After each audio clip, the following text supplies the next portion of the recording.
اعوذ باللہ من الشیطان الرجیم بسم اللہ الرحمن الرحیم الم تر ان اللہ یسبح له من فی السماوات والارض والطیر صافات کل قد علم صلاته وتسبیحہ واللہ علیم بما یفعلون صدق اللہ العظیم رب اشرح لی صدری ویسر لی امری واحلل عقدۃ من لسانی یفقہوا قولی۔ سورہ نور کا 5واں رکوع جو ہم پڑھ چکے ہیں اس کے بارے میں یہ بات نوٹ کر لیجئے کہ جس طرح سورہ بقرہ کے پہلے 2 رکوعوں میں 3 قسم کے انسانوں کی تفصیل بیان ہوئی، وہاں وہ بنیادی طور پر ایک دعوت اور تحریک کے رد عمل میں جو لوگ مختلف شکلیں صورت اختیار کرتے ہیں، جو رد عمل مختلف شکلیں اختیار کرتا ہے، اس کے اعتبار سے ایک وہ جو مومنین صادقین ہیں، وہ ہر چھ بعد جب اس دعوت کو قبول کرتے ہیں تو اس کیفیت کے ساتھ کہ اب جو ہو سو ہو۔ ایک وہ لوگ ہیں کہ جو کسی ضد کی وجہ سے، تعصب کی وجہ سے، ہردرمی کی وجہ سے، کسی تکبر کی وجہ سے، حسد کی وجہ سے اس کے انکار پر کمر کس لیتے ہیں، اور وہ لوگ جو ہیں کسی صورت بھی ماننے والے نہیں ہوتے۔ ایک بین کچھ مانتے ہیں کچھ نہیں مانتے، کچھ چلتے ہیں پھر ٹھٹک کر کھڑے رہ جاتے ہیں، آسانی ہو تو کوئی 2-4 قدم چل لیے، کوئی مشکل وقت آیا تو پھر اوندے منہ گر گئے۔ اسی کی ایک تمثیل سورہ حج میں آ چکی ہے، وَمِنَ النَّاسِ مَن يَعْبُدُ اللَّهَ عَلَى حَرْفٍ فَإِنْ أَصَابَهُ خَيْرٌ اطْمَأَنَّ بِهِ وَإِنْ أَصَابَتْهُ فِتْنَةٌ انقلب عَلَى وَجْهِهِ خَسِرَ الدُّنْيَا وَالْآخِرَةَ۔ اسی طرح یہاں اس رکوع میں بھی 3 قسم کے انسانوں کا تذکرہ ہے، لیکن یہ ایک مختلف اعتبار سے ہے۔ ایک وہ لوگ ہیں کہ جن کے دلوں میں حقیقی ایمان پیدا ہوا، ان کی فطرتیں بھی نیک تھیں، صالح تھیں، سلیم تھیں، اور پھر وہ وہی آسمانی سے بھی صحیح طور پر مستفیض ہوئے، ان کا باطن جگمگا اٹھا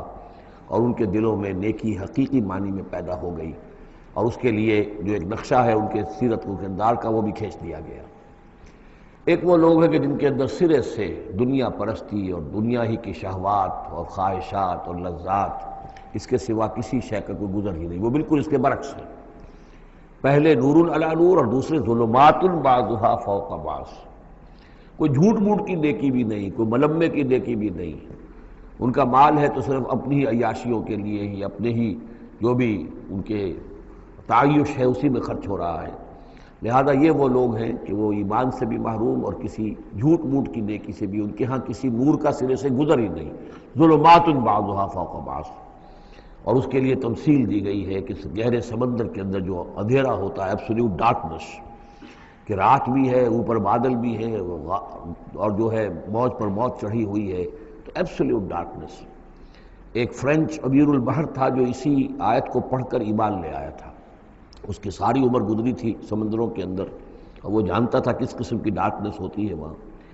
اس نے کہا کہ پتہ کیا کہ کیا محمد نے صلی اللہ علیہ وسلم کبھی بحری سفر کیے تھے؟ جب اسے معلوم ہوا کہ انہوں نے کبھی بحری سفر کیا ہی نہیں، تو اس نے کہا کہ پھر یہ ثابت ہو گیا کہ یہ اللہ کا کلام ہے، ورنہ یہ تشبیہ جو ہے کوئی شخص اس کو وہ تو دے سکتا ہے کہ جس نے بحری سمندر کیے ہوں اور جس سے اندازہ ہو، اور وہ سمندر کے اندر کبھی اس نے غوطے بھی لگائے ہوں، اور وہ ایبسولوٹ ڈارکنس کا کانسیپٹ۔ بہرحال یہ دوسری انتہا۔ بیچ میں وہ لوگ ہیں، بین ہیں، کچھ نیکیاں بھی کرتے ہیں، حقیقی ایمان سے محروم ہیں، نہ اللہ پر نہ یوم آخر پر ان کا پختہ ایمان نہیں ہے، لیکن یہ کہ اپنے ضمیر کو مطمئن کرنے کے لیے کچھ نہ کچھ، یا دنیا میں کوئی نام کمانے کے لیے یا کوئی اور شہرت حاصل کرنے کے لیے وہ کچھ نیکیاں کرتے ہیں، تو ان کی نیکیوں کی مثال سراب کسی ہے۔ الم تر ان اللہ یسبح له من فی السماوات والارض، کیا تم دیکھتے نہیں ہو کہ اللہ کی تسبیح کرتی ہے وہ سب چیزیں، وہ سب وہ کرتے ہیں وہ سب جو آسمانوں میں ہے اور جو زمین میں ہے، اور نہ صرف آسمانوں اور زمین میں بلکہ ان دونوں کے مابین جو السماء میں جو ہے، والطیر صافات، اور یہ جو پرندے ہیں جو اپنے پروں کو پھیلائے ہوئے ہیں، یہ بھی اللہ کی تسبیح کر رہے ہیں۔ کل قد علم صلاتہ و تسبیحہ،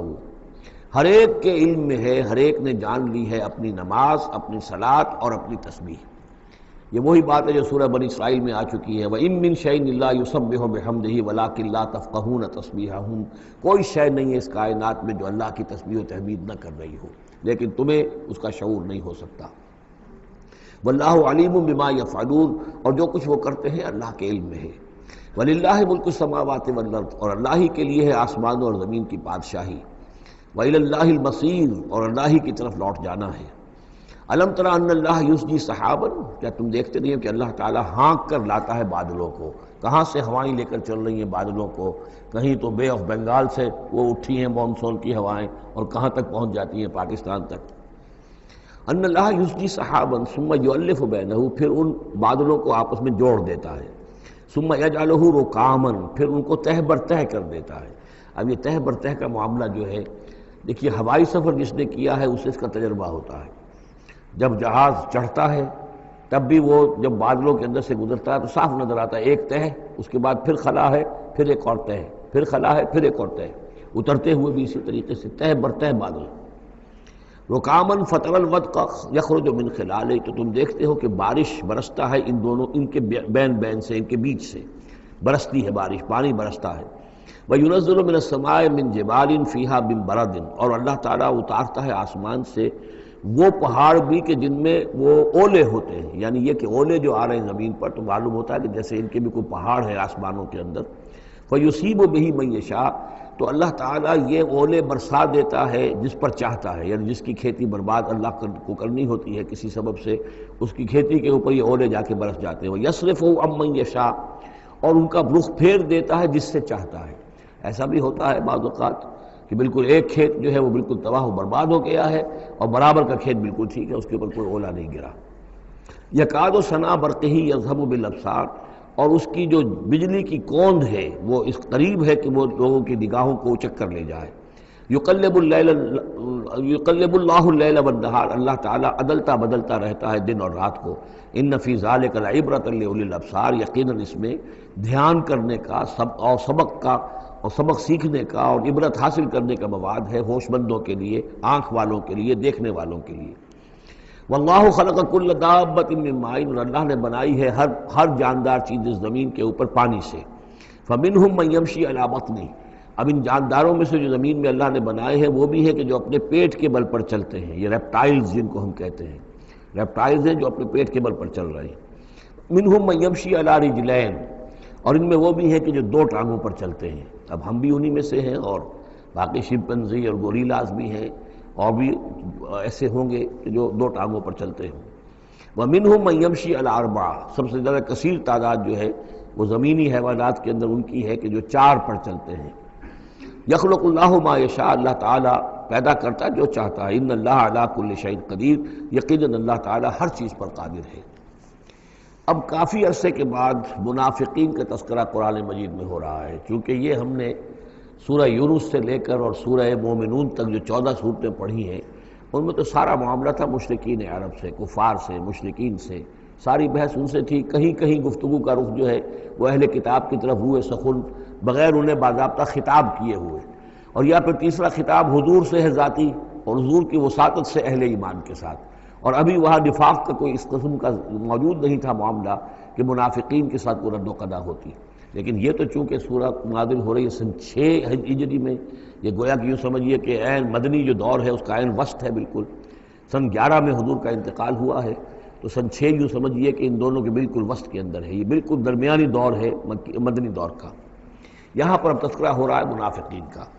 لقد انزلنا آیات مبینات، ہم نے نازل کی ہیں روشن آیات۔ واللہ یہدی من یشاء الی صراط مستقیم، اور اللہ تعالیٰ ہدایت دیتا ہے جس کو چاہتا ہے سیدھے راستے کی طرف۔ وَيَقُولُونَ آمَنَّا بِاللَّهِ، اور کچھ لوگ وہ بھی ہیں جو کہتے ہیں ایمان لائے اللہ پر، وبالرسول، اور اللہ کے رسول پر، وَأَطَعْنَا، اور ہم نے اطاعت قبول کی۔ ثُمَّ يَتَوَلَّىٰ فَرِيقٌ مِّنْهُمْ، پھر ان میں سے ایک جماعت جو ہے پیٹھ موڑ کر جاتی ہے، مِن بَعْدِ ذَلِكَ، اس کے بعد، یعنی اب اس کے بعد یہ سب کچھ کہہ کر قول و قرار کر کے اطاعت کا یہاں دم بھر کر جاتے ہیں، لیکن پھر طرز عمل ان کا کچھ اور ہوتا ہے۔ وَمَا أُولَٰئِكَ بِالْمُؤْمِنِينَ، اور یہ لوگ حقیقی مومن نہیں ہیں۔ وَإِذَا دُعُوا إِلَى اللَّهِ وَرَسُولِهِ لِيَحْكُمَ بَيْنَهُمْ، اور جب انہیں پکارا جاتا ہے، بلایا جاتا ہے کہ آؤ اللہ کی طرف اور رسول کی طرف کہ ان کے مابین فیصلے کرے۔ یہ سورہ نساء میں ہم یہ سارے مضامین بڑی تفصیل سے پڑھ چکے ہیں کہ وہ لوگ چاہتے تھے کہ اپنے مقدمات جو ہیں وہ یہودیوں کی عدالت میں لے جائیں، اس لیے کہ حضور کے ہاں انہیں اندیشہ ہوتا تھا کہ یہاں تو بالکل صحیح فیصلہ ہو جائے گا۔ تو اس طرح کا جو ان کا کردار تھا، جب انہیں بلایا جاتا ہے اللہ کے اور اس کے رسول کی طرف کہ آؤ کہ وہ فیصلہ کرے تمہارے مابین اذا فریق منہم معرضون، تو ان میں سے ایک گروہ اور ایک جماعت ایسی ہے جو اعراض کرتی ہے اور کرنی کترا جاتی ہے۔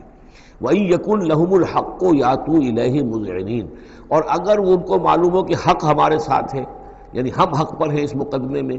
تو پھر وہ آتے ہیں بڑا یقین کا اظہار کرتے ہوئے، اذعان کے ساتھ اور یقین کے ساتھ اور اپنے ایمان کا اظہار کرتے ہوئے، کیونکہ انہیں یقین ہے کہ ہمارا کیس سچا ہے اور حضور کی عدالت میں ہم جائیں گے تو ہمارے حق میں فیصلہ ہو جائے گا، تو اب کوئی رکاوٹ نہیں۔ یاتوا الیہ مذعنین، خوب یقین کا اعتماد کا اظہار کرتے ہوئے آتے ہیں۔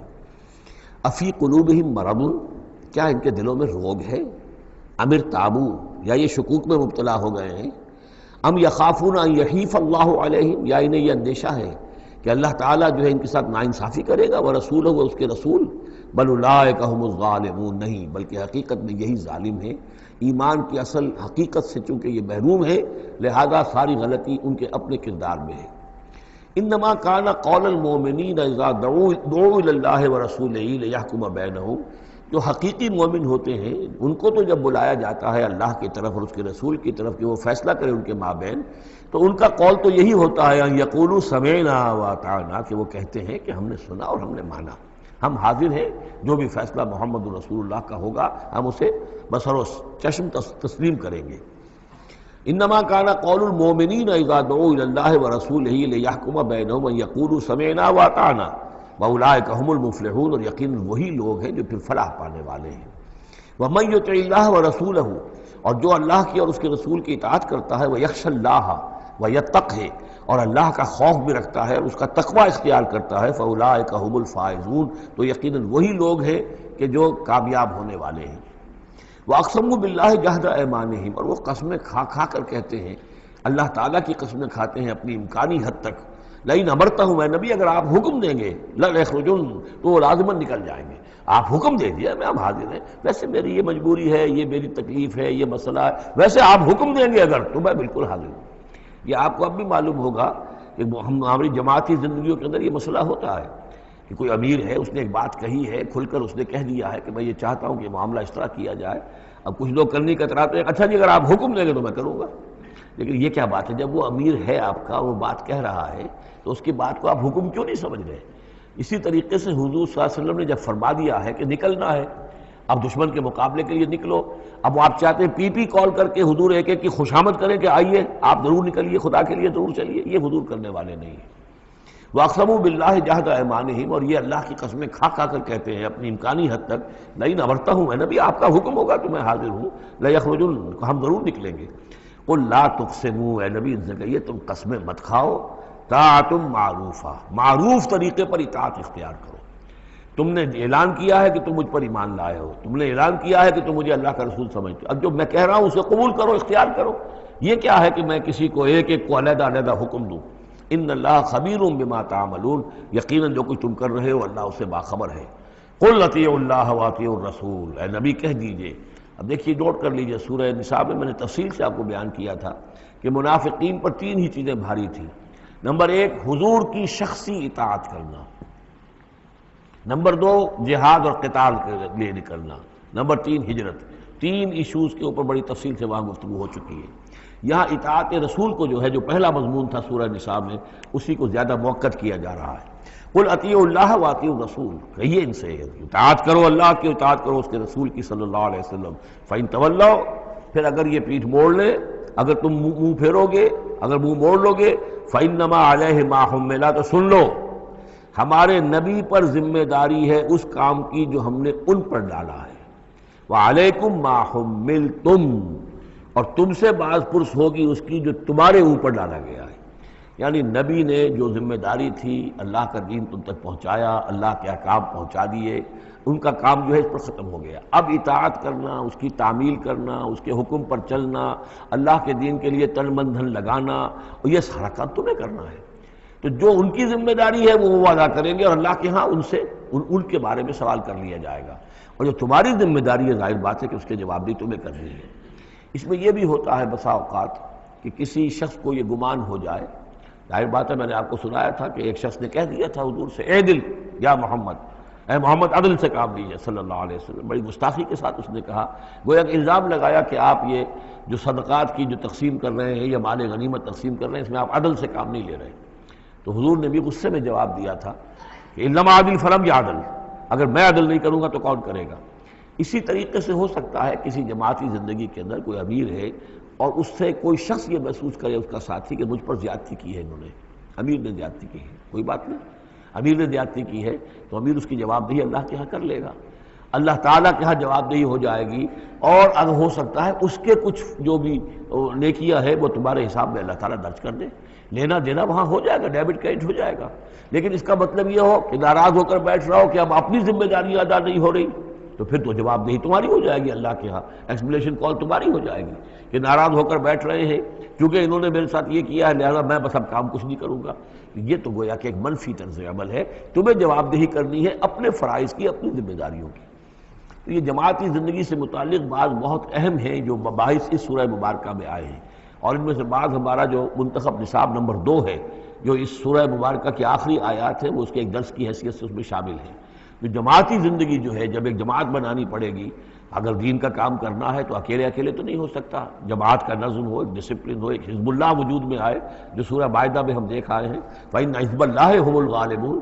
غلبہ جو ہے تو وہ حزب اللہ کو اللہ تعالیٰ دیتا ہے. ید اللہ علی الجماعہ، جماعت کے اوپر اللہ کا ہاتھ ہے، جماعت کی کو اللہ کی نصرت اور تائید حاصل ہوتی ہے. اس جماعتی زندگی کے بعد ایسے نفسیاتی معاملات ہوتے ہیں اور اس کے اندر بعض ایسے حساس مسائل ہوتے ہیں کہ جن کے بارے میں بڑی عمدہ رہنمائی دی گئی ہے مختلف مقامات پر.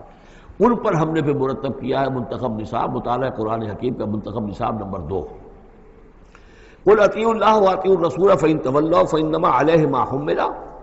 ان پر جو ذمہ ہے وہ ان کی اپنی ذمہ داری کا، اور جو تمہارے اوپر جو بوجھ ہے جو تمہاری مسئولیت ہے وہ تمہاری ذمہ داری کی. وَإِن تُطِيعُوهُ تَهْتَدُوا. اور جان لو یہ اللہ کے رسول ہیں، اگر تم ان کی اطاعت پر کاربند رہو گے تبھی تم ہدایت یافتہ ہوگے. وَمَا عَلَى الرَّسُولِ إِلَّا الْبَلَاغُ الْمُبِينُ. اور ہمارے رسول پر سوائے صاف صاف پہنچا دینے کے اور کوئی ذمہ داری نہیں ہے. اب جو آیت آ رہی ہے یہ بھی طویل آیات میں سے اور عظیم ترین آیات میں سے آیت استخلاف، یہ خلافت کا جو اللہ تعالیٰ نے وعدہ کیا ہے اس امت سے. وعد اللہ الذین آمنوا منکم وعملوا الصالحات. اے مسلمانوں، اللہ کا وعدہ ہے تم میں سے ان لوگوں کے ساتھ جو ایمان اور عمل صالح کی شرطیں پوری کر دیں گے. یہ نام کے مسلمان، نسلی مسلمان جو اللہ کے حکم پر چلتے بھی نہ ہوں، اللہ کے احکام کے مطابق عمل نہ کرتے ہوں، دین کے لیے تن من دھن لگانے کو تیار نہ ہوں، ان سے یہ وعدہ نہیں ہے. وعدہ حقیقی اہل ایمان جو ایمان حقیقی کی شرط پوری کرے اور ایمان کے جو عملی تقاضے ہیں ان کو بھی بجا لائیں. وعد اللہ الذین آمنوا منکم وعملوا الصالحات لیستخلفنہم فی الارض. کہ وہ انہیں زمین میں خلافت عطا کرے گا، حکومت عطا کرے گا، غلبہ عطا کرے گا. کما استخلف الذین من قبلہم. جیسے کہ اس نے خلافت عطا کی تھی ان کو جو ان سے پہلے تھے. حضرت داؤد کو، حضرت طالوت کو، حضرت سلیمان کو جو خلافت دی گئی، بعد میں بھی مکابی حکومت قائم ہوئی ہے، اس میں بھی خلافت قائم ہوئی. تو یہ خلافت جیسے پہلے ہم نے دی تھی سابقہ امت مسلمہ کو، ایسے ہی اے امت محمد صلی اللہ علیہ وسلم تمہیں بھی خلافت دی جائے گی، بشرطے کہ ایمان اور عمل صالح کی یہ 2 شرطیں تم پوری کرو. اب یہ خلافت جو ہے اس کو 3 انداز میں یہاں بیان کیا گیا ہے. لَيَسْتَخْلِفَنَّهُمْ فِي الْأَرْضِ. انہیں لازماً خلافت دے گا، زمین میں حکومت دے گا. كَمَا اسْتَخْلَفَ الَّذِينَ مِن قَبْلِهِمْ. جیسے کہ خلافت دی تھی اور حکومت دی تھی ان کو کہ جو ان سے پہلے تھے. وَلَا يُمَكِّنَنَّ لَهُمْ دِينَهُمُ الَّذِي ارْتَضَىٰ لَهُمْ. اور ان کے اس دین کو زمین میں غلبہ عطا کرے گا، قوت عطا کرے گا، تمکن عطا کرے گا جو اللہ نے ان کے لیے پسند کر لیا ہے. ظاہر بات ہے مسلمانوں کی خلافت ہے تو اس کے معنی کیا ہے؟ اللہ کے دین کا غلبہ ہے. تو بات تو ایک ہی ہے، اللہ کا دین غالب، اس کے کیا معنی ہے؟ مسلمانوں کی خلافت. تو چیز ایک ہی ہے لیکن یہاں 3 الفاظ لا کر اس کی اہمیت کو نمایاں کیا جا رہا ہے 3 اعتبارات سے. وَلَا يُمَكِّنَنَّ لَهُمْ دِينَهُمُ الَّذِي ارْتَضَىٰ لَهُمْ. اب یہاں دیکھیے وہی لام مفتوح شروع میں فعل مضارع سے اور اس کے بعد یہ نون مشدد، یہ سارے وعدے نہایت تاکیدی وعدے ہیں. لَيَسْتَخْلِفَنَّهُمْ فِي الْأَرْضِ كَمَا اسْتَخْلَفَ الَّذِينَ مِن قَبْلِهِمْ وَلَيُمَكِّنَنَّ لَهُمْ دِينَهُمُ الَّذِي ارْتَضَىٰ لَهُمْ. واللہ نے دین کون سا ہے جو پسند کر لیا ہے؟ الْيَوْمَ أَكْمَلْتُ لَكُمْ دِينَكُمْ وَأَتْمَمْتُ عَلَيْكُمْ نِعْمَتِي وَرَضِيتُ لَكُمُ الْإِسْلَامَ دِينًا. یہ آیت ہم پڑھ چکے ہیں سورہ مائدہ میں. اور تیسری بات وَلَيُبَدِّلَنَّهُم مِّن بَعْدِ خَوْفِهِمْ أَمْنًا، اللہ تعالیٰ ان کے خوف کی کیفیت جو ہے اس کو بدل دے گا امن کی کیفیت سے۔ ظاہر بات ہے جب تک کہ مسلمان کمزور تھے ان کے لیے خوف تھا، ابھی ادھر سے حملے کا اندیشہ ہے، ابھی ادھر سے حملے کا اندیشہ ہے، اب فلاں قبیلے کی طرف سے خبر آئی ہے کہ وہ فوجی تیاری کر رہا ہے، فوج کشی کرے گا۔ وہ خوف کی ایک کیفیت تھی جو ہر وقت طاری رہی ہے۔ ایمرجنسی کی کیفیت جو ہے مدینہ منورہ میں یوں سمجھیے کہ پورے 5 برس ایمرجنسی رہی ہے، ہر وقت ہر آن اندیشہ ہوتا تھا، خبریں آ رہی ہیں اب ادھر سے کوئی قبیلہ حملہ کرنے والا ہے، اب یہ مکے میں کوئی ان کی ملاقاتیں ہوئی ہیں، کوئی سازش ہوئی ہے، ابھی کوئی خط چلا گیا ابو عامر راہب کا کوئی مشن ہے، یہ ساری خبریں آتی تھیں۔ لیکن یہ کہ اب اس کے بعد وہ وقت آ جائے گا کہ ان کا جو خوف کی کیفیت ہے بدل جائے گی امن سے۔ یعبدوننی لا یشرکون بی شیئا، میں یہاں اس کو سمجھتا ہوں مستقبل سے متعلق، جب ایسا ہو جائے گا تو پھر وہ میری بندگی کریں گے کہ اس میں کسی شے کی شرک جو ہے گوارا نہیں کریں گے۔ جب تک اللہ کی حکومت نہیں ہے تو ظاہر بات ہے کچھ نہ کچھ شرک تو ہو ہی رہا ہے۔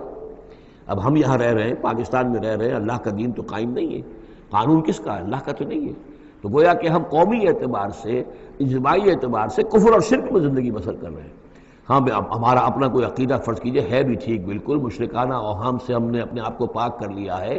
اور توحید فی العقیدہ ہماری بالکل صحیح ہے، لیکن سوال یہ ہے کہ ہم اس ملک کے شہری ہیں، اس ملک کا دستور ہے، اس ملک کے اندر جو ہے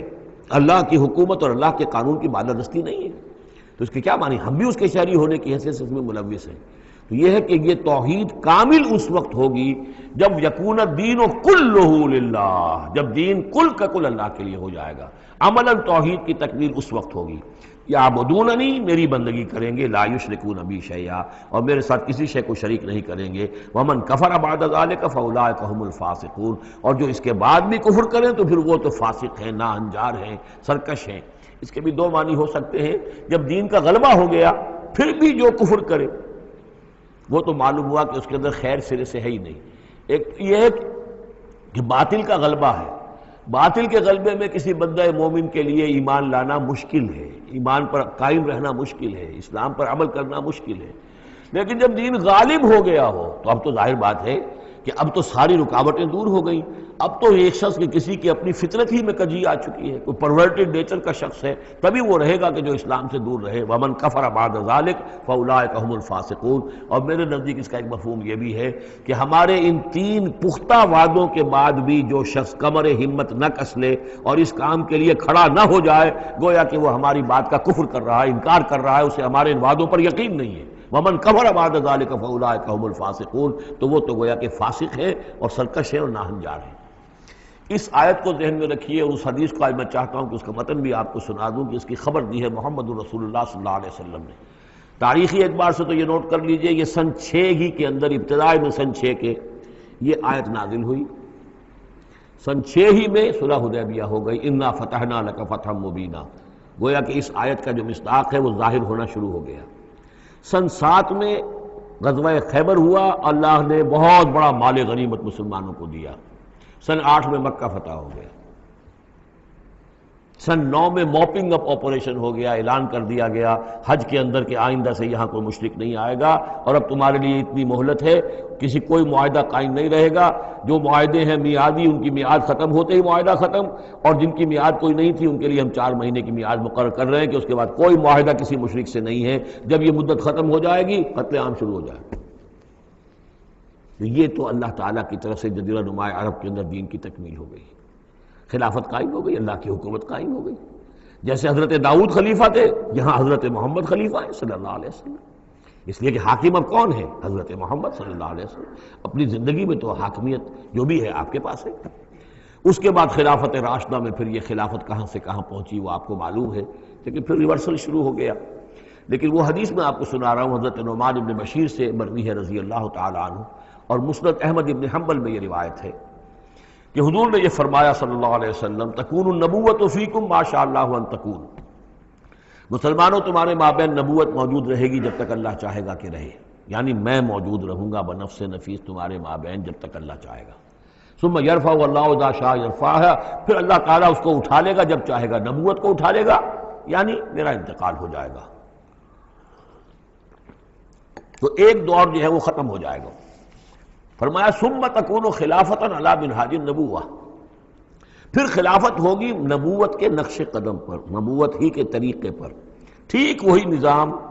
جو محمد عربی صلی اللہ علیہ وسلم نے قائم کیا تھا، بین ہی ایک بال کے فرق کے بغیر وہ نظام جو کا تو قائم رہے گا، خلافت علی منہاج النبوہ۔ فتکون ما شاء اللہ وان تکون، یہ بھی رہے گا جب تک اللہ چاہے گا یہ دور، ثم یرفع اللہ اذا شاء یرفع، پھر اس دور کو بھی اللہ اٹھا لے گا جب اللہ چاہے گا۔ ثم تکون ملکا عاضا، پھر ملوکیت کا دور آئے گا، اور وہ کاٹ کھانے والی ملوکیت ہوگی، کاٹ کھانے والی ملوکیت، ظالم ملوکیت،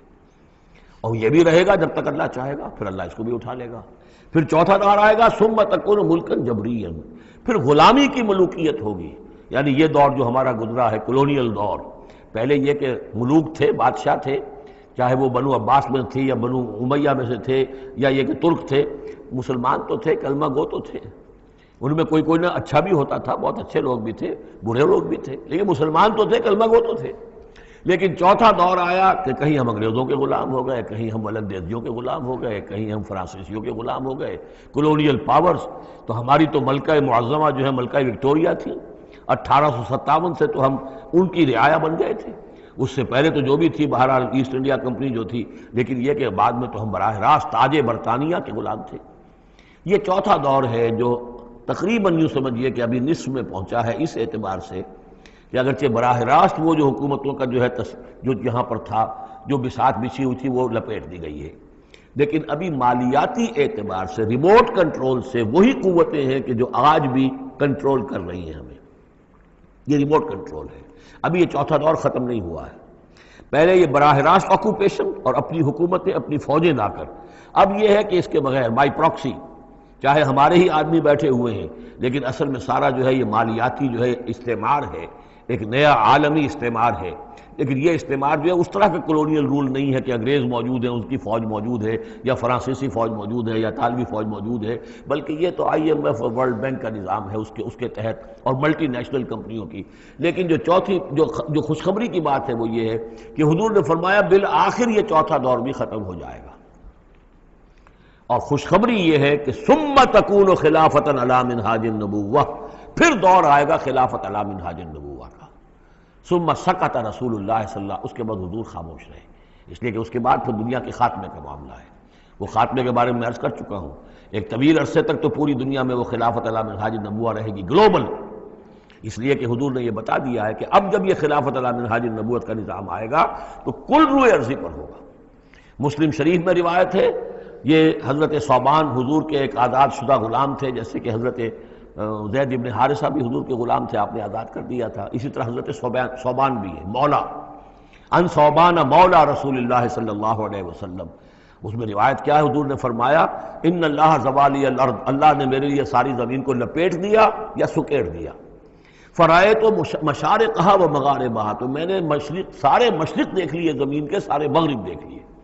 وَإِنَّ أُمَّتِي سَيَبْلُغُ مُلْكُهَا مَا زُوِّيَ لِي مِنْهَا، اور میری امت کی حکومت ان تمام علاقوں پر قائم ہو کر رہے گی جو اس طرح زمین کو سکیڑ کر یا لپیٹ کر مجھے دکھا دیے گئے۔ اور یہ روایت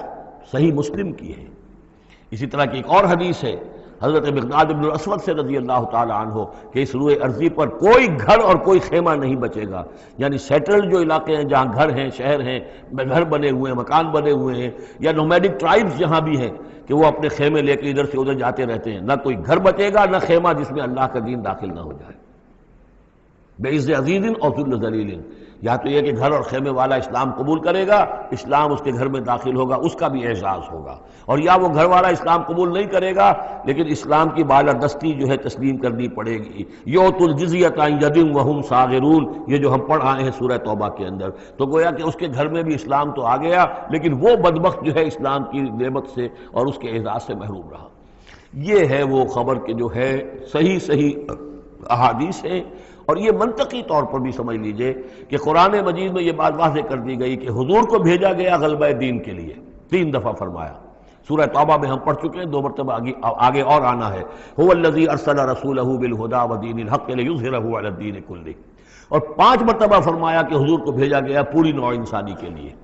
اس کی سب سے نمایاں اور سب سے جو لوگوں کے اندر عام طور پر معروف آیت ہے وہ یہ ہے وَمَا أَرْسَلْنَاكَ إِلَّا كَافَّةً لِلنَّاسِ بَشِيرًا وَنَذِيرًا، ویسے ہم پڑھ آئے سورہ انبیاء میں وَمَا أَرْسَلْنَاكَ إِلَّا رَحْمَةً لِلْعَالَمِينَ، اس کا بھی مفہوم یہی ہے، تمام جہان والوں کے لیے ہم نے بھیجا ہے آپ کو رحمت بنا کر، اور ہم نے نہیں بھیجا ہے محمد آپ کو مگر پوری دنیا کے لیے، پوری نوع انسانی کے لیے بشیر اور نذیر بنا کر۔ ان دونوں کو جوڑیں تو اس کا منطقی نتیجہ بھی یہ ہے کہ حضور کی بعثت کا مقصد مکمل ہوگا ہی اس وقت جبکہ کل عالم انسانیت پر دین حق غالب ہو جائے، اور یہ ہو کر لینا ہے۔ وَمَنْ كَفَرَ بَعْدَ ذَلِكَ فَأُولَٰئِكَ هُمُ الْفَاسِقُونَ وَأَقِیمُوا الصَّلَاةَ وَآتُوا الزَّکَاةَ، اور نماز قائم کرو اور زکوٰۃ ادا کرو، وَأَطِیعُوا الرَّسُولَ لَعَلَّکُمْ تُرْحَمُونَ، رسول کی اطاعت کرو تاکہ تم پر رحم کیا جائے، چونکہ روح سخن منافقین کی طرف ہے، اور میں نے آپ کو بتایا تھا ان پر جو شاخ گزر رہی تھی وہ در حقیقت رسول کی اطاعت تھی۔ بار بار کہتے تھے، یہ اپنے جی سے بات کہہ دیتے ہیں، آیت تو ابھی اتری نہیں، ابھی کوئی آیت تو آئی نہیں، قرآن میں تو ابھی یہ حکم آیا نہیں، یہ معاملہ جو ہے ان کو شاخ گزر رہا تھا حضور کی اطاعت۔ وَأَقِیمُوا الصَّلَاةَ وَآتُوا الزَّکَاةَ، اور نماز قائم کرو اور زکوٰۃ ادا کرو، وَأَطِیعُوا الرَّسُولَ لَعَلَّکُمْ تُرْحَمُونَ، اور اللہ رسول کی اطاعت کرو تاکہ تم پر رحم کیا جائے۔ لَا تَحْسَبَنَّ الَّذِينَ كَفَرُوا مُعْجِزِينَ فِي الْأَرْضِ، یہ کافر یہ نہ سمجھیں کہ وہ اللہ کو تھکا دیں گے یا ہرا دیں گے اس زمین میں، وَمَأْوَاهُمُ النَّارُ، ان کا ٹھکانہ آگ ہے، وَلَبِئْسَ الْمَصِيرُ، اور بہت برا ٹھکانہ ہے۔ یا ایھا الذین آمنوا لیستأذنکم الذین ملکت ایمانکم، اب وہی جو سماجی احکام کچھ دیے گئے تھے کہ اذن لیے بغیر تم داخل نہ ہو گھر میں، اور اس طرح کے آداب جو ہیں معاشرتی، ان کے ضمن میں مزید احکام آ رہے ہیں۔ یہ سورہ مبارکہ کی ترتیب یہ ہے، یوں سمجھیے کہ جیسے کوئی انگوٹھی ہو اور بڑا سا ہیرا جو ہے لگا ہوا، دونوں طرف جو ہے وہ اس کا پتلے سائڈ سے یا ہار ہے، اور اس کے نیچے جو ہے درمیان میں کوئی بڑا ہیرا ہے، دوسری طرف موتی ہے، اس کے بالکل وسط میں 5واں رکوع ہے، یہ اللہ نور السماوات والارض مثل نورہ کمشکاۃ فیہا مصباح، اور آیت نمبر 35 وہ عظیم کوہ نور ہیرے کے مانند ہے۔ پھر دونوں طرف جو ہے یہ مضامین ہیں، کچھ ادھر ہیں سماجی احکام، کچھ ادھر ہیں سماجی احکام، اور اس طریقے سے یہ ایک عجیب بہت خوبصورت ہار کی شکل بن گئی۔ لیستأذنکم الذین ملکت ایمانکم، چاہیے کہ جو تمہارے غلام ہیں اور باندیاں ہیں وہ بھی اجازت لے کے اندر داخل ہوا کریں۔ والذین لم یبلغوا الحلم، اور وہ لوگ بھی تمہارے کہ جو کہ ابھی وہ بالغ نہیں ہوئے ہیں وہ بچے بھی، منکم ثلاث مرات، 3 اوقات دن رات کے ایسے ہیں کہ جن میں خاص طور پر جو پرائیویسی کا اہتمام ہونا چاہیے، اور اس میں یہ کہ کوئی بھی اجازت لیے بغیر بچے بھی نہ جائیں۔ من قبل صلاۃ الفجر، ایک تو فجر کی نماز سے قبل، وحین تضعون ثیابکم من الظہیرۃ، اور جو تم ظہر کے وقت ظہیرہ جس کو کہتے ہیں، اپنے کپڑے ذرا اتار کے سستاتے ہو، قیلولہ کرتے ہو، ہلکے کپڑوں کے اندر انسان لیٹتا ہے۔ ومن بعد صلاۃ العشاء، اور نماز عشاء کے بعد۔ ثلاث عورات لکم، یہ 3 اوقات تمہارے پردے کے اوقات ہیں، یہ تمہاری خاص پرائیویسی کے اوقات ہیں۔ لیس علیکم ولا علیہم جناح بعدہن، ان کے علاوہ عام حالات میں کوئی حرج نہیں ہے، بعدہن کہ وہ یعنی وہی تمہارے ملازم ہیں، تمہارے غلام ہیں یا باندیاں ہیں، یا اسی طریقے سے تمہارے بچے ہیں، طوافون علیکم بعضکم علی بعض، وہ آئیں جائیں گھروں کے اندر، ظاہر بات ہے کہ اس کمرے میں آئے ہیں اس میں گئے ہیں، اس میں کوئی حرج نہیں ہے کہ وہ آئیں جائیں اور پھریں۔ کذالک یبین اللہ لکم الآیات، اسی طرح اللہ تعالیٰ تمہارے لیے اپنی آیات واضح کر رہا ہے، واللہ علیم الحکیم، اور اللہ تعالیٰ علیم اور حکیم ہے۔ وَإِذَا بَلَغَ الْأَطْفَالُ مِنْكُمُ الْحُلُمَ، اور جب تمہارے بچے جو ہیں جو لڑکے ہیں وہ بھی بالغ ہو جائیں، انہیں سب سمجھ آ جائے جو بھی معاملات ہیں دونوں شوق کے، فَلْيَسْتَأْذِنُوا كَمَا اسْتَأْذَنَ الَّذِينَ مِنْ قَبْلِهِمْ، تو پھر وہ بھی اذن لے کر اسی طرح داخل ہوا کریں جیسے کہ پہلا حکم آیا تھا کہ اذن لیے بغیر گھر میں داخل نہ ہو۔ کذالک یبین اللہ لکم آیاتہ، اس طرح اللہ تعالیٰ تمہارے لیے اپنی آیات کو واضح کر رہا ہے، واللہ علیم الحکیم، اللہ علیم اور حکیم ہے۔ والقواعد من النساء اللاتی لا یرجون نکاحا، اور وہ عورتیں تمہارے میں سے، تمہاری خواتین میں سے کہ جو اب بیٹھ رہی ہوں، یعنی لا یرجون نکاحا، اب وہ نکاح کی امیدوار نہ ہوں، ایک خاص عمر سے گزر چکی ہیں، اب کوئی نکاح وغیرہ کرنے کا سوال نہیں ہے، بیوہ ہیں یا کچھ اور جو بھی معاملہ ہے، لیکن یہ کہ بہرحال اب معمر ہو چکی ہیں، فَلَيْسَ عَلَيْهِنَّ جُنَاحٌ أَن يَضَعْنَ ثِيَابَهُنَّ، تو ان کے اوپر کوئی حرج نہیں ہے کہ وہ جو اپنے اضافی کپڑے ہیں وہ اتار دیا کریں، یعنی بڑی چادر لے کر ہی نکلنا ان کے لیے وہ لازم نہیں ہوگا، یا اگر اپنے گھروں کے اندر بیٹھ کر وہ جو اوڑھنیاں ہیں ان کو مکل مارنے کی جو ان کی پابندی دوسری خواتین پر ہے، اس میں ان کے لیے درد بھی ہو سکتی ہے، اس لیے کہ اب وہ اس عمر سے گزر چکی ہیں۔ والقواعد من النساء اللاتی لا یرجون نکاحا فلیس علیہن جناح ان یضعن ثیابہن غیر متبرجات بزینہ، لیکن ان کی نیت یہ نہ ہو کہ وہ اپنی زینت کو وہ ظاہر کریں اور لوگوں کی نگاہوں میں لائیں، نیت کا معاملہ جو ہے وہ دوسرا ہے۔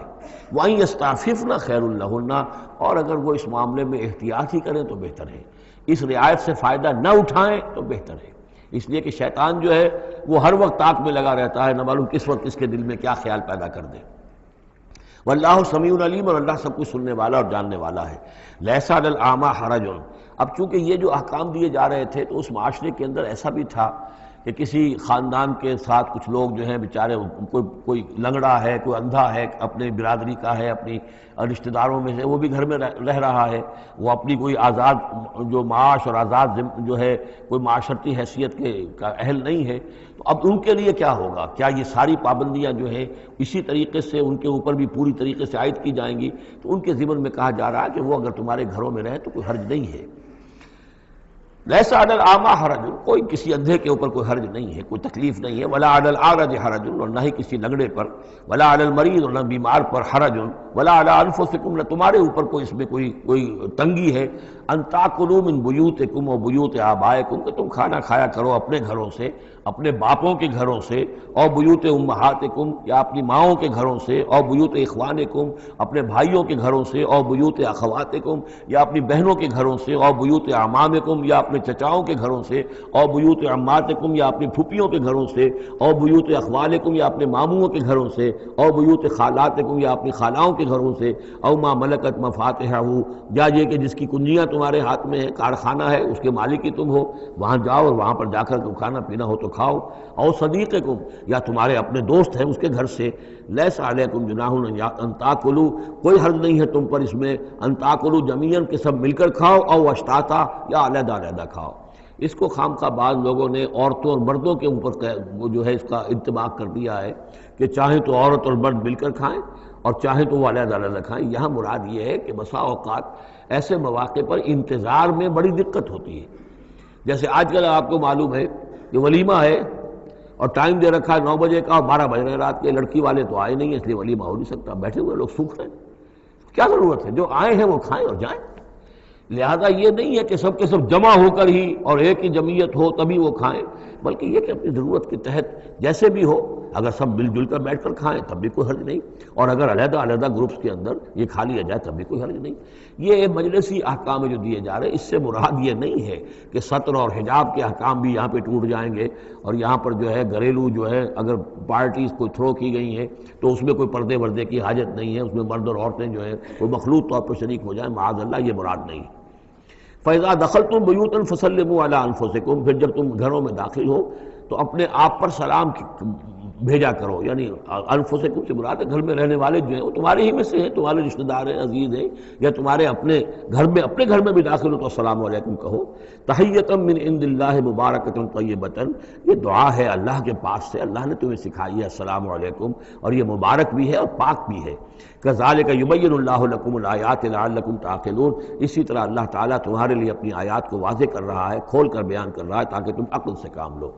اب آخری جو رکوع ہے اس کا، اس سورہ مبارکہ کا، اور اس کی کل 3 آیات ہیں، یہ خالص جماعتی زندگی، وہ جو جہاد اور قتال کے لیے یا کسی اور اجتماعی کام کے لیے حضور جب نکلتے تھے اور اہل ایمان آپ کے ساتھ ہیں، اس وقت کیا صورتحال ہونی چاہیے۔ انما المؤمنون الذین آمنوا باللہ ورسولہ، مومن تو صرف وہی ہیں جو ایمان لائے اللہ پر، اس کے رسول پر، وَإِذَا كَانَ مَعَهُ عَلَىٰ أَمْرٍ جَامِعٍ، اور جب وہ ہوتے ہیں ان کے ساتھ یعنی رسول کے ساتھ کسی اجتماعی کام کے ضمن میں، لم يذهبوا حتى يستأذنوه، تو وہاں سے جاتے نہیں ہیں جب تک کہ اجازت نہ لے لیں۔ اب آپ نکلے ہیں کسی کام کے لیے، ایک نفری ہے آپ کے ساتھ، لیکن یہ کہ کوئی کہیں کھسک جائے کوئی کہیں کھسک جائے تو یہ تو صحیح نہیں ہے۔ وہ تو یہ ہے کہ اب اس اجتماعی نظم کا تقاضا یہ ہے کہ اب جہاں بھی وہاں سے کوئی عذر پیش آ گیا ہے، کوئی ایسی مجبوری ہے، کوئی جانا ہے تو اجازت لے کر جائیں۔ علی امر جامع لم یذهبوا حتى یستاذنوه، جب تک کہ اذن نہ لے لیں۔ ان الذین یستاذنونک اولئک الذین یؤمنون باللہ ورسولہ، یقیناً جو اے نبی جو لوگ آپ سے اجازت لیتے ہیں وہی ہیں کہ جو ایمان رکھتے ہیں اللہ پر، اس کے رسول پر۔ فاذا استاذنوک، پھر جب وہ آپ سے کوئی اجازت مانگیں، رخصت مانگیں، لبعض شانہم، اپنی کسی عذر کی وجہ سے، فاذن لمن شئت منہم، تو اجازت دے دیجئے جسے آپ چاہیں۔ مطلب یہ ہے کہ جو لیڈر ہے، جو اس وقت سپہ سالار ہے، اسے معلوم ہے سچویشن کیسی ہے، میرے پاس پہلے ہی نفری، میرے پاس کوئی اضافی نفری ہے جس میں سے میں کسی کو ریلیو کر سکتا ہوں، یا پہلے ہی میرے پاس کم نفری ہے، اس میں کسی اور کی کمی جو ہے وہ اور زیادہ خطرناک ہو جائے گی نتائج کے اعتبار سے۔ لہذا یہ نہیں ہے کہ صاحب میں نے اجازت طلب کی ہے تو مجھے اجازت ملنی چاہیے، یہ نہیں، اجازت کیا ہوئی پھر؟ یہ تو وہی ہے جو تھانے داروں کسی معافی مانگتی ہے، اچھا میں نے تو کچھ نہیں کیا لیکن اگر آپ سمجھتے ہیں کہ میں نے کچھ کیا تو میں معافی مانگتا ہوں۔ یہ تو در حقیقت الٹی دھونس ہے کہ آپ بڑے کمینے آدمی ہیں، میں نے تو کچھ کیا نہیں تھا پھر بھی آپ سمجھ رہے ہیں کہ میں نے کچھ کیا ہے، تو میں اتنا اونچا ہوں کہ پھر میں معافی مانگتا ہوں۔ یہ در حقیقت وہ انداز نہیں۔ اجازت تو طلب کرنی ہے تو یہ ہے کہ اجازت لے کر اجازت ملے، اور یہ اختیار جو ہے پھر اے نبی آپ کو ہے کہ آپ چاہیں تو اجازت دیں۔ فاذن لمن شئت منہم واستغفر لہم اللہ، اور اس پر بھی ان کے لیے استغفار کیجئے اللہ سے، کیونکہ انہوں نے ظاہر بات ہے اپنے کسی ذاتی کام کو زیادہ اہمیت دی ہے اس اجتماعی کام سے۔ یہ اجتماعی کام نبی کا ذاتی نہیں ہے، یہ دین کا کام ہے، اللہ کے دین کا کام ہے۔ دین کو غالب کرنا فرض منصبی اللہ کی طرف سے ہے ان پر، لہذا اس کے لیے تم ان کے ساتھ نکلے ہو۔ لہذا یہاں پر جو ہے اب اگر تم نے اپنے ذاتی کام کو اس دین کے کام سے اہم تر سمجھا ہے تبھی تو یہاں سے رخصت لے کر جا رہے ہو، یہ خود ایک ہلکی بات ہے، گویا کہ تم نے دین کے کام کو کمتر سمجھا ہے اللہ کے کام اپنے کام سے، اور اس کو اہمیت زیادہ دی ہے۔ لہذا استغفار، اے نبی ان کے لیے استغفار کیجئے، واستغفر لہم اللہ، اور ان کے لیے استغفار کیجئے، ان اللہ غفور الرحیم، یقیناً اللہ تعالیٰ غفور الرحیم ہے۔ ایک بات البتہ نوٹ کر لیجئے کہ یہ مضمون جب سورہ توبہ میں آیا ہے تو اس سے اگلا قدم ہے، یہ چونکہ ہے سن 6، وہ ہے سن 9، 3 سال میں فرق کیا واقع ہوا؟ ابھی تو فرمایا گیا ہے کہ جو اجازت لے کر جاتا ہے نبی وہ وہی ہے کہ جو واقعی ایمان رکھتا ہے، لیکن وہاں فرمایا گیا جو ایمان رکھتے ہیں وہ اجازت لیتے ہی نہیں۔ وہ جو موقع تھا وہ تھا نفیر عام کا موقع، وہ موقع تھا نہایت ہی سمجھیے ایمرجنسی کا موقع، اس موقع پر اجازت طلب کرنا ہی در حقیقت اس بات کی علامت تھی کہ یہ منافق ہے، لہذا وہاں روکا گیا۔ آپ نے کیوں اجازت دے دی؟ عفا اللہ عنک لما اذنت لہم، کیوں آپ نے اجازت دے دی؟ آپ کی اجازت آپ نہ دیتے تب بھی انہوں نے جانا نہیں تھا، تو ان کا جو نفاق کا پردہ چاک تو ہو جاتا نا، ان کی حقیقت تو کھل جاتی۔ تو یہ وقت کے حوالے سے ہے، اور اس کو درجہ بندی بھی کہہ سکتے ہیں۔ ایک وہ لوگ ہیں جو اس دین کے کام کے لیے اس درجے ہمتن اپنے آپ کو پیش کر چکے ہیں کہ دنیا کے کسی بھی کام کو اس سے اہم تر نہیں سمجھتے، وہ کیسے اجازت طلب کریں گے؟ اس سے نچلا درجہ ہے کہ وہ لوگ ہیں جو دین کے اس کام میں لگے ہوئے ہیں، لیکن کم سے کم نظم کی اتنی پابندی تو کرتے ہیں کہ اگر کہیں انہیں ضرورت پیش آ گئی جانا ہے تو اجازت لے کر جائیں۔ اس سے نیچے وہ لوگ ہیں جو اجازت کے بغیر ہی کھسک گئے تو معلوم ہے ان کا تو سرے سے اس کام سے سرے سے کوئی تعلق ہے ہی نہیں۔ تو درجہ بندی ہے، سیڑھیاں ہیں، اوپر کی سیڑھی کے اعتبار سے درمیانی سیڑھی نیچے ہے، لیکن نیچے والی سیڑھی کے اعتبار سے درمیانی اونچی ہے۔ تو یہ ریلیٹیو معاملہ جو ہے رہے گا کہ ایک وہ لوگ ہیں جو سرے سے اس کا بھی خیال نہیں کرتے کہ اجازت لیں، اجتماع ہے، کوئی اس کی معذرت بھی نہیں کی ہے، نہ بعد میں کی ہے، نہ پہلے کہا ہے کہ میں نہیں آ سکتا، معلوم ہوا کہ انہیں کوئی سرے سے احساس ہی نہیں ہے کہ ہم کسی نظم کے پابند ہیں اور ہماری کوئی ذمہ داری ہے۔ اس سے بہتر کم سے کم وہ لوگ ہیں کہ جو اپنا عذر پیش کر دیتے ہیں، اجازت لے لیتے ہیں۔ لیکن اس سے بھی بہتر اونچا درجہ ہے کہ دنیا کے کسی بھی کام کو دین کے اس کام سے اہم تر مت سمجھو، اللہ تعالیٰ تمہارے کام سنوارے گا، اللہ تعالیٰ تمہاری ذمہ داری قبول کر لے گا، تم اللہ کے کام کے لیے نکلو۔ لا تجعلوا دعاء الرسول بینکم کدعاء بعضکم بعضا، تم یہ رسول کا بلانا اپنے مابین ایسے نہ سمجھ لو جیسے تمہارا آپس میں ایک دوسرے کو بلانا ہوتا ہے۔ بلانا یہ بھی ہے، آپ نے کسی کو دعوت دی، میرے گھر آئیے کھانا کھائیے، رسول نے دعوت دی، کیا یہ برابر ہو جائے گا معاملہ؟ لیکن ایک بلانا یہ ہے کہ رسول پکار رہا ہے تمہیں کہ آؤ اللہ کی راہ میں چلو میرے ساتھ، ایک یہ کہ کوئی عام آدمی آپ کو کہہ رہا بھائی میرا ایک کام ہے، ذرا میرے اس کام کے لیے تھوڑی دیر کے لیے آ جائیے، کچھ مجھے چاہیے، مدد چاہیے، تو زمین و آسمان کا فرق ہو گیا۔ اور تیسرے معنی اس کی یہ بھی ہے کہ دعا سے مراد یہ کہ مخاطب ہونے کا انداز، تم جس طرح ایک دوسرے سے بات کر لیا کرتے ہو ایسے رسول کے ساتھ بات نہ کر لیا کرو، ان کے مقام کو، ان کے ادب کو۔ یہ سورہ حجرات میں جا کر تفصیل سے ہی بات آئے گی، لا ترفعوا اصواتکم فوق صوت النبی ولا تجہروا له بالقول کجہر بعضکم لبعض ان تحبط اعمالکم۔ تو یہ تینوں مفہوم اس کے ہیں۔ قد یعلم اللہ الذین یتسللون منکم لواذا، اللہ کو خوب معلوم ہے تم میں سے وہ لوگ جو اوٹ لے کر کھسک جاتے ہیں۔ یعنی کہیں نکلے تو ہیں، درج ہو گیا کہ یہ بھی جانے والوں میں ہے، کہیں دیکھا کہ کوئی دیکھ نہیں رہا کھسک گئے، یا اجتماع ہے بیٹھے ہوئے ہیں، وہیں پر اب بات آئی ہے کہ اب ایک مہم درپیش ہے، اب انہیں سمجھ میں آ گیا کہ اب نام مانگے جائیں گے، کون لوگ اس کے لیے اپنے آپ کو والنٹیئر کرتے ہیں، تو اس سے پہلے کہ وہ مرحلہ آئے وہ وہاں سے کھسک جائیں۔ یتسللون منکم، جو سٹک جاتے ہیں، کھسک جاتے ہیں آنکھ بچا کر لواذا، فلیحذر الذین یخالفون عن امرہ، تو انہیں ڈرنا چاہیے کہ جو رسول کے معاملے میں، رسول کے بات کی مخالفت کرتے ہیں، ان تصیبہم فتنۃ، کہ ان پر کوئی عذاب اللہ کی طرف سے آ جائے، کوئی پکڑ آ جائے، کوئی بہت بڑی آزمائش آ جائے، اور یصیبہم عذاب علیم، یا ان کے اوپر کوئی بہت بڑا دردناک عذاب آ جائے۔ الا ان للہ ما فی السماوات والارض، آگاہ ہو جاؤ، یقیناً اللہ ہی کے لیے ہے جو بھی کچھ ہے تمام آسمانوں میں اور جو بھی کچھ ہے زمین میں۔ قد یعلم ما انتم علیہ، اللہ خوب جانتا ہے کہ تم کس مقام پر کھڑے ہو،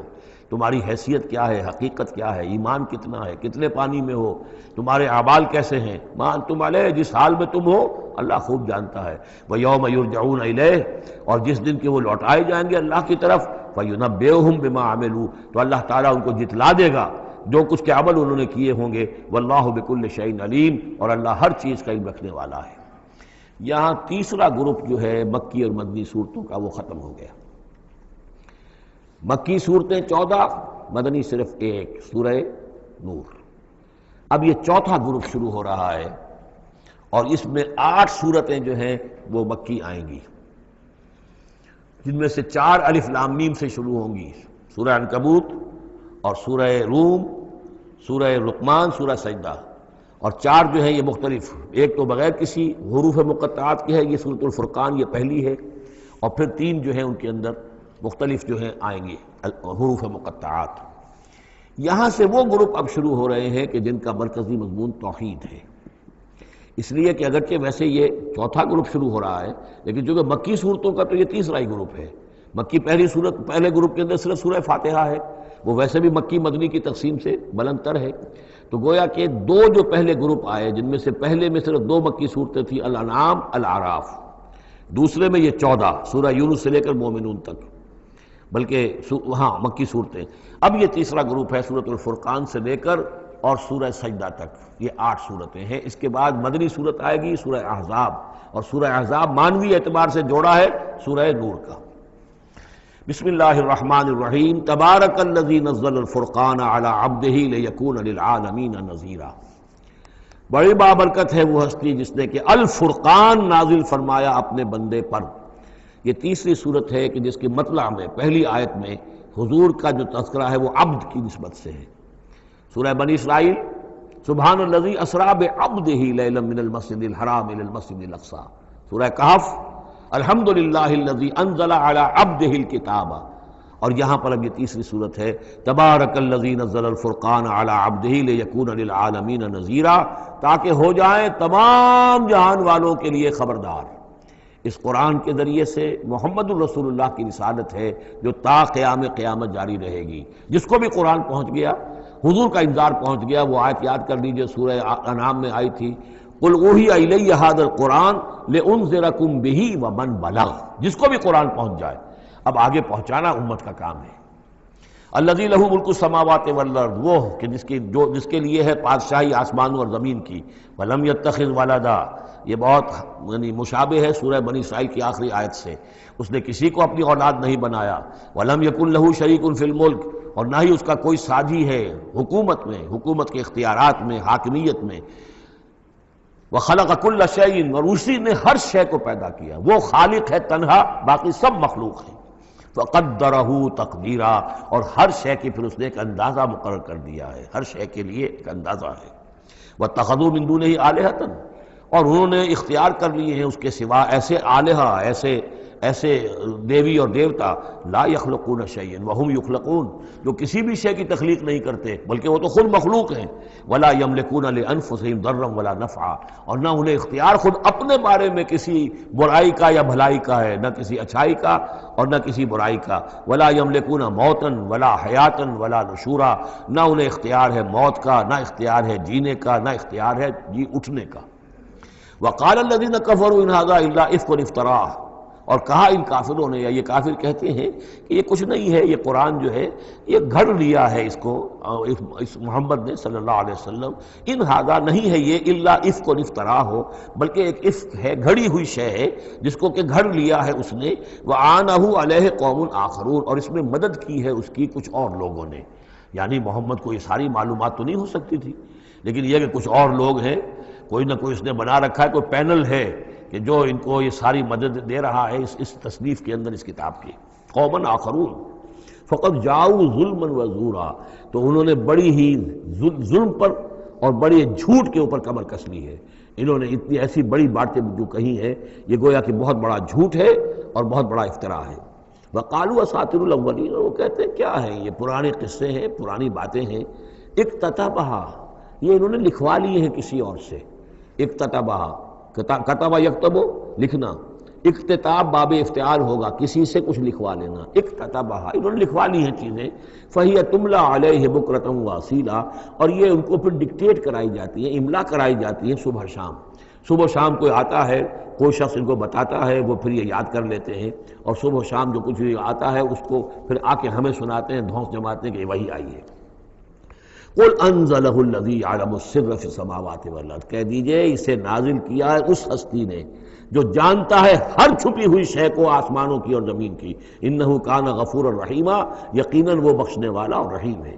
وقالوا ما لہذا الرسول، اور وہ کہتے ہیں یہ کیسا رسول ہے، کیا ہوا اس رسول کو، کہتا ہے کہ میں رسول ہوں، یاکل الطعام، لیکن کھانا کھاتا ہے، ویمشی فی الاسواق، اور بازاروں میں چلتا پھرتا ہے۔ کہیں کوئی چیز آپ خریدتے بھی ہوں گے اپنے گھر کے معاملات کے اندر، یا اس سے پہلے تو آپ کاروبار بھی کیا کرتے تھے، یہ بازاروں میں ہماری طرح چلتا پھرتا ہے، کھانا اس کو کھانے کی حاجت ہوتی ہے، یہ کیسے رسول ہو گیا؟ لولا انزل الیہ ملک، کیوں نہیں کوئی بھیجا گیا ان کی طرف کوئی فرشتہ ہوتا، اڑتا ہوا پروں کے ساتھ وہ نیچے آتا ان کے پاس اور وہ کہتا یہ اللہ کے رسول ہیں۔ فیکون معہ ظہیرا نذیرا، اور وہ ان کے ساتھ ہوتا، آگے آگے چلتا ان کے، ہٹو بچو جیسے چلتے ہیں یہ اللہ کے رسول آ رہے ہیں، اور وہ خبردار کرتا ہے لوگوں کو ان کے ساتھ مل کر۔ اور یلقا الیہ کنز، یہ وہی باتیں جو سورہ بنی اسرائیل میں آ چکی ہیں، یا ان کو دے دیا گیا ہوتا، ان پر ڈال دیا گیا ہوتا، آسمان سے گر پڑتا ان پر ایک خزانہ، او تکون لک جنت یاکل منہا، یا پھر ان کے لیے ایک باغ بنا دیا جاتا ہے یہاں اس مکے کی سرزمین میں، وادی غیر ذی زرع میں، جس سے یہ بفراغت کھاتے اطمینان سے، ان میں سے میوے ان کو ملتے۔ وقال الظالمون ان تتبعون الا رجلا مسحورا، اور کہا ان ظالموں نے کہ تم لوگ نہیں پیروی کر رہے ہو، نہیں ان کی باتوں پر دھیان دے رہے ہو، کہ جو ہیں صرف ایک سحر زدہ شخص ہے، ان پر تو کوئی جادو ہو گیا ہے، یا کوئی آسیب ان پر آ گیا ہے، تاکہ ان کو یہ نظر آتا ہے کہ کوئی آیا ہے فرشتہ، حقیقت میں کوئی نہیں ہوتا، یہ سحر زدہ شخص ہے۔ انظر کیف ضربوا لک الامثال، اے نبی دیکھیے یہ کیسی مثالیں آپ کے لیے بیان کر رہے ہیں، فضلوا، تو وہ بھٹک گئے ہیں، گمراہ ہو گئے ہیں، فلا یستطیعون سبیلا، اور اب ان کے لیے ممکن نہیں ہے کہ اس سیدھے راستے پر آئیں، اس لیے کہ اب یہ اس پر اڑ جائیں گے، ضد کریں گے۔ یہ میں آپ کو بتا چکا ہوں، یہ جو دو گروپ اب آ رہے ہیں جو ہم پڑھ رہے ہیں، جن میں سے یہ پہلا گروپ ہے جس کی پہلی صورت ہے، یہ درمیانی 4 سالوں کی صورتیں ہیں، 12 برس ہیں مکی دور کے۔ پہلے 4 سال کی صورتیں بالعموم وہ ہیں جو سورہ قاف سے آگے ہیں، 2 گروپ ہیں وہ آخر میں، منزل 1 ہے، سورہ قاف سے آگے منزل 1 ہے، گروپ 2 ہیں مکی مدنی صورتوں کے، وہ ہیں جو ابتدائی 4 سال کے ہیں۔ یہ 2 ہیں کہ جو درمیانی 4 سالوں کے، جو ہم پڑھ چکے ہیں 16 صورتیں، 2 انعام و اعراف اور 14 سورہ یونس سے لے کر مومنون تک، یہ ہیں آخری 4 سالوں کی، تو یہ درمیانی 4 سال ہیں۔ تبارک الذی ان شاء جعل لک خیرا من ذلک، بڑی بابرکت ہے وہ ہستی ہے نبی، اگر وہ چاہے تو جو چیزیں یہ کہہ رہے ہیں اس سے کہیں زیادہ بہتر چیزیں آپ کے لیے ابھی فراہم کر دی جائیں۔ یہ تو بڑا زور لگا کر کچھ چیزیں کہہ رہے ہیں، ہم ان سے کہیں زیادہ بہتر چیزیں آنے واحد میں آپ کے لیے پیدا کر سکتے ہیں۔ تبارک الذی ان شاء جعل لک خیرا من ذلک جنات تجری من تحتها الانہار، ایسے باغات، ایک باغ نہیں، باغات کے سلسلے پیدا کر دیں جن کے نیچے نہریں بہتی ہوں گی، ویجعل لک قصورا، اور آپ کے لیے ایک نہیں کئی قصر، کئی محل ہم تعبیر فرما دیں۔ لیکن یہ کہ بل کذبوا بالساعہ، اصل میں یہ انکاری ہے آخرت کے، یہ انکاری ہے قیامت کے، یہ انکاری ہے بعث بعد الموت کے۔ وَأَعْتَدْنَا لِمَنْ كَذَّبَ بِالسَّاعَةِ سَعِيرًا، اور جنہوں نے قیامت کا انکار کیا ہے، بعث بعد الموت کا انکار کیا، ان کے لیے ہم نے ایک جہنم کا، آگ کا عذاب تیار کر رکھا ہے۔ اذا رأتهم من مکان، بعید، جب وہ جہنم دیکھے گی ان کو کہ یہ میرے شکار آ رہے ہیں، اب یہ آ رہے ہیں کہ جن کو میرے اندر جھونکا جائے گا، دور سے وہ دیکھے گی کہ آ رہے ہیں، سمعوا لہا تغیظا وزفیرا، تو وہ سنیں گے اس کی آواز کہ جیسے بھوکا شیر داڑ رہا ہو، جھجلائے گی اور چلائے گی کہ جلد از جلد انہیں میرے اندر جھونک دیا جائے۔ وَإِذَا أُلْقُوا مِنْهَا مَكَانًا ضَيِّقًا، اور جب وہ پھینک دیے جائیں گے اس میں ایک بڑے تنگ مکان میں، تنگ جگہ میں، مقرنین، اور وہ زنجیروں میں جکڑے ہوئے ہوں گے، دعوا هُنَالِكَ ثُبُورًا، اس وقت پھر وہ موت کی دعا کریں گے، ہائے موت آ جائے کسی طرح، ہم نسیہ منسیہ کر دیے جائیں، ہمارا یہ زندگی کا سلسلہ جو ہے شعور ختم ہو جائے۔ لَا تَدْعُوا الْيَوْمَ ثُبُورًا وَاحِدًا، تب کہا جائے گا اب آج ایک موت نہ مانگو، وَادْعُوا ثُبُورًا كَثِيرًا، بہت سی موتیں مانگو، اب موت آئے گی نہیں، مانگتے رہو موت، لیکن یہ ہے کہ اب تمہاری یہ زندگی جو ہے تاکہ تمہیں یہ جلن مسلسل رہے، یہ عذاب جو ہے اس کی تخفیف میں، اس کے اندر کوئی شدت میں تخفیف نہ ہو، لہذا موت آ کے تمہیں چھٹکارا نہیں دلائے گی۔ قُلْ أَذَلِكَ خَيْرٌ أَمْ جَنَّةُ الْخُلْدِ الَّتِي وُعِدَ الْمُتَّقُونَ، کہیے کہ کیا یہ انجام بہتر ہے یا وہ باغ، وہ جنت، رہنے کی جنت جو جس کا وعدہ کیا گیا ہے متقی بندوں سے، کانت لہم جزاء و مسیرا، اور وہ ان کے لیے ہوگی بدلہ اور ان کے لوٹ جانے کی جگہ، لہم فیہا ما یشاؤون خالدین، ان لوگوں کے لیے وہاں ہر وہ شے ہوگی جو وہ چاہیں گے اور اس میں رہیں گے ہمیشہ ہمیشہ، کان علی ربک وعدا مسئولا، اور یہ تو وعدہ ہے تیرے رب کا جس کے لیے وہ ذمہ دار ہے۔ اب یاد کیجئے وہ دعا جو سورہ آل عمران کے آخر میں آئی تھی، ربنا وآتنا ما وعدتنا علی رسلک ولا تخزنا یوم القیامہ، پروردگار جو تو نے وعدے اپنے رسولوں کے ذریعے سے ہم سے کیے تھے ان کو پورا فرما۔ اللہ تعالیٰ اپنے وعدوں سے پھرے گا نہیں، اللہ تعالیٰ ان وعدوں کو پورا کرے گا، اور وہ اس کو سمجھتا ہے کہ یہ میری ذمہ داری ہے کہ میں اپنے وعدے پورے کروں۔ وَيَوْمَ يَحْشُرُهُمْ، اور جس دن کہ وہ ان سب کو جمع کرے گا، وَمَا يَعْبُدُونَ مِن دُونِ اللَّهِ، اور جن کو یہ پوجتے تھے اللہ کے سوا، فَيَقُولُ أَأَنْتُمْ أَضْلَلْتُمْ عِبَادِي هَؤُلَاءِ، وہ جمع کر لیں گے ان فرشتوں کو بھی جن کو نام کے اوپر بت بنا لیے گئے، یا اولیاء اللہ کی ارواح آ جائیں گی، یا انبیاء ہوں گے، حضرت عیسیٰ ہوں گے، یا اور بھی جس کے ساتھ یہ گستاخی اور ظلم کیا گیا ہو، اللہ ان سب کو جمع کرے گا اور پوچھے گا أَأَنْتُمْ أَضْلَلْتُمْ عِبَادِي هَؤُلَاءِ، کیا آپ لوگوں نے میرے ان بندوں کو گمراہ کیا تھا؟ اب ہم ضلوا السبیل، یا وہ خود ہی گمراہ ہو گئے تھے، سیدھے راستے سے بھٹک گئے تھے۔ قالوا سبحانک ما کان ینبغی لنا ان نتخذ من دونک من اولیاء، وہ کہیں گے اللہ تو پاک ہے اس سے، اور یہ تو ہمارے لیے تو یہ سرے سے ممکن ہی نہیں، ہمارے لیے یہ کسی طرح روا ہی نہیں تھا کہ ہم تیرے سوا کسی کو اپنے ولی بنا لیں، ہم نے ان لوگوں کو ولی قرار نہیں بنایا، ولیکن متعتہم وآباءہم، یعنی یہ کہ جیسے ولایت باہمی ہے، اللہ اہل ایمان کا ولی اور مومن اللہ کے ولی، اللہ ولی الذین آمنوا یخرجہم من الظلمات الی النور، اور اللہ الا ان اولیاء اللہ لا خوف علیہم ولا هم یحزنون، تو یہی رشتہ ہونا چاہیے تھا ان معبودوں کے ساتھ اگر وہ برحق ہوتے، کہ وہ اس کے ولی ہوتے اور وہ ان کے ولی ہوتے، لیکن فرمایا کہ یہ ہو ہی نہیں سکتا کہ ہم ان سے کوئی رشتہ استوار کرتے۔ ما کان لنا ما کان ینبغی لنا ان نتخذ من دونک من اولیاء ولکن متعتہم وآباءہم، لیکن اے اللہ آپ نے ان کو سامان دیا، ساز و سامان انہیں اور ان کے آباء و اجداد کو، اور ان کو فراوانی دی، دولت دی، حیثیت دی، حتیٰ نسوا الذکر، یہاں تک کہ وہ ذکر کو بھول گئے، یاد دہانی کو بھول گئے، تو ہدایت کو بھول گئے جو ان کو دی گئی تھی۔ وَكَانُوا قَوْمًا بُورًا، اور یقیناً یہ بڑے تباہ ہونے والے لوگ تھے۔ فَقَدْ كَذَّبُوكُمْ، اب اللہ کہے گا ان لوگوں سے دیکھو بھائی تمہارے جو معبود جن کو تم سمجھتے تھے انہوں نے تو تمہیں جھٹلا دیا، بما تقولون، جو تم کہہ رہے ہو تمہاری بات انہوں نے رد کر دی۔ فَلَا تَسْتَطِيعُونَ صَرْفًا وَلَا نَصْرًا، تو اب نہ تم لوٹا سکتے ہو اس بات کو اور نہ ہی کوئی مدد ہو سکتی ہے۔ وَمَن يَظْلِم مِّنكُمْ نُذِقْهُ عَذَابًا كَبِيرًا، اور جو کوئی بھی تم میں سے گنہگار ہے اب تو اسے بہت بڑا عذاب مل کر رہے گا۔ وَمَا أَرْسَلْنَا قَبْلَكَ مِنَ الْمُرْسَلِينَ إِلَّا إِنَّهُمْ لَيَأْكُلُونَ الطَّعَامَ، اور اے نبی آپ پہ اعتراض کر رہے ہیں کہ یہ کیسے نبی ہے کھانا کھاتے ہیں، ہم نے نہیں بھیجا آپ سے پہلے مرسلین کو، رسولوں کو، إِلَّا إِنَّهُمْ لَيَأْكُلُونَ الطَّعَامَ، مگر یہ کہ وہ کھانا کھاتے تھے، وہ یمشون فی الاسواق، وہ بھی بازاروں میں چلتے پھرتے تھے۔ وجعلنا بعضک لبعض فتنہ، ہم نے ایک کو بعض لوگوں کو بعض کے لیے فتنہ بنا دیا ہے، آزما رہے ہیں۔ اتصبرون، تو اے مسلمانوں اب تم ثابت قدم رہو، صبر کرو۔ وکان ربک بصیرا، اور یقیناً آپ کا پروردگار دیکھ رہا ہے۔ بارک اللہ لی ولکم فی القرآن العظیم ونفعنی وإیاکم بالآیات والذکر الحکیم۔